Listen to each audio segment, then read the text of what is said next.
જય ભોલાનાથ સીતારામ.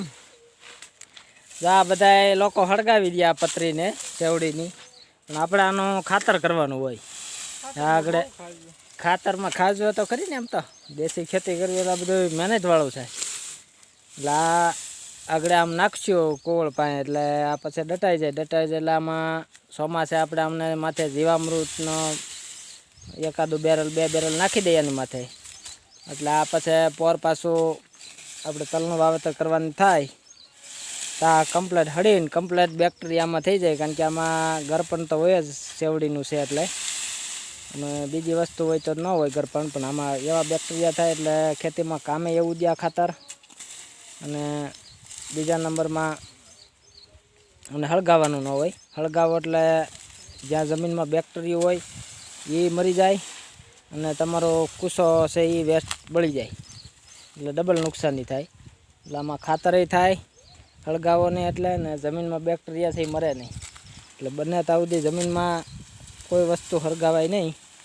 જે કૂસો હોય એનું ખાતર થાય એટલું કરી જ લેવાનું, એટલે ફાયદા સારા થાય ખેતીમાં. થોડીક મહેનત થાય પણ વાંધો ન આવે. આ ધોવાણ લાવ લાવલું કવડતી ને મારા નવા બાજુની વાડીવાળા આવ્યા છે ને, એટલે ઓલી ખપારી અહીંયા લેતો જ આપણે ઢગલે. હા, ધીમે ધીમે આગજો બોલ્યા, એટલે હેઠું ન પડે. જો હવે આગળ ઢગલો કરી છી, એટલે પછી અહીંયા કોળની બાજુમાં દબાવી દેવાને.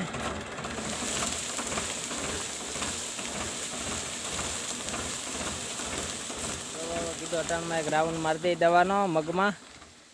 જો આમાં ગૌમૂત્ર છે, આમાં ગૌ કૃપા અમૃતમ બેક્ટેરિયા, અને આમાં 10 પ્રાણી અરક આપણે હીરું માટે ને બધે મસી માટે.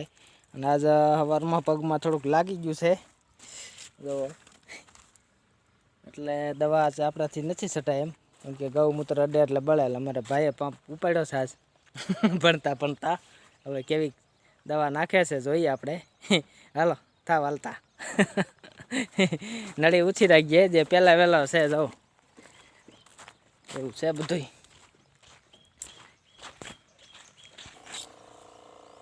જવા સટ કરવાનું ચાલુ કરી દીધું. હેઠી રાખજે પાઇપ ભાઈ, બસ એમ. હવે હાલ્યો તા બસ, પાઇપ હેઠી જ રાખવાની, આપણે મજૂરને ઘોડે ન છાંટવાની હોય.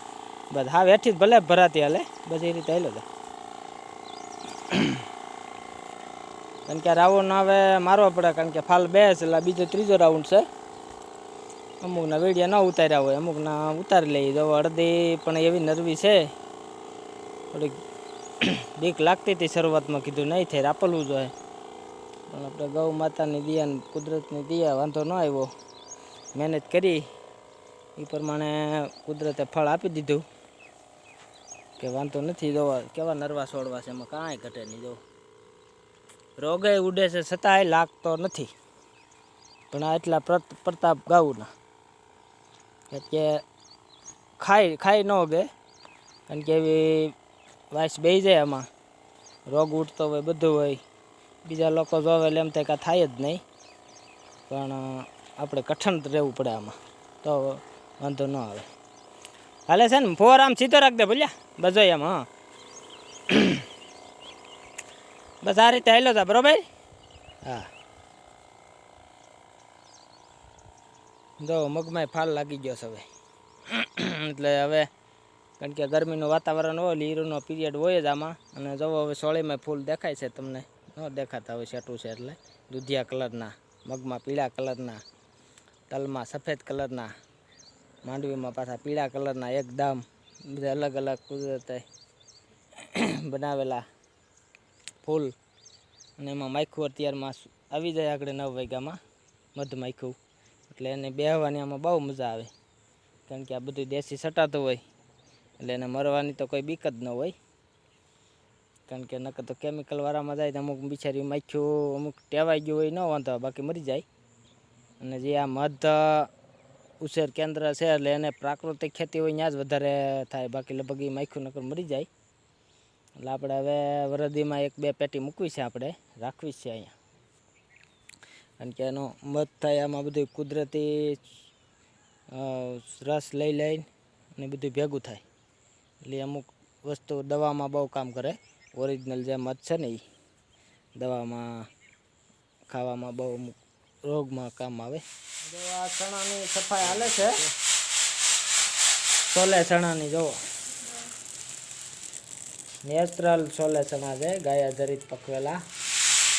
જો આ સફાઈ કામ હાલે છે. હવે એને પેક થાય કારણ કે ચોમાસું આવે ને પહેલાં એને કમ્પ્લીટ સફાઈ કરીને પ્લાસ્ટિકમાં પેક કરી દેવાના હોય એટલે બગડે નહીં. કારણ કે સારું પેક કરવું પડે કારણ કે દવા કંઈ નાખવાની ન હોય આમાં. આપણે ગાયની રાખ, ઓલું ગાયના સાણની રાખ હોય એની પોટલી કરીને અંદર મૂકી દેવાની અને કોથળો મોટો ભરી લેવાનો. દવા ખરાબ જે દાણો હોય એ બધો વીણી લેવાનો. કોઈ ડાયર હોય થઈ હોય એ ડાયર કમ્પ્લીટ ચોખ્ખા કરી પછી જ ભરવાના હોય ને. અમારે ભાઈ જ હાવ થાકી ગયા છે.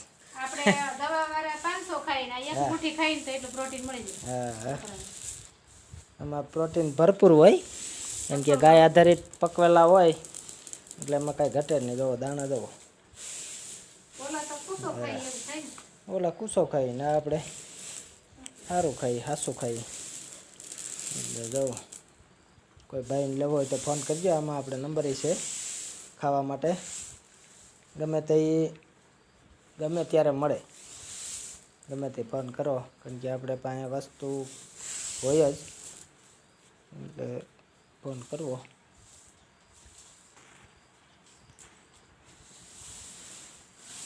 આમ થઈ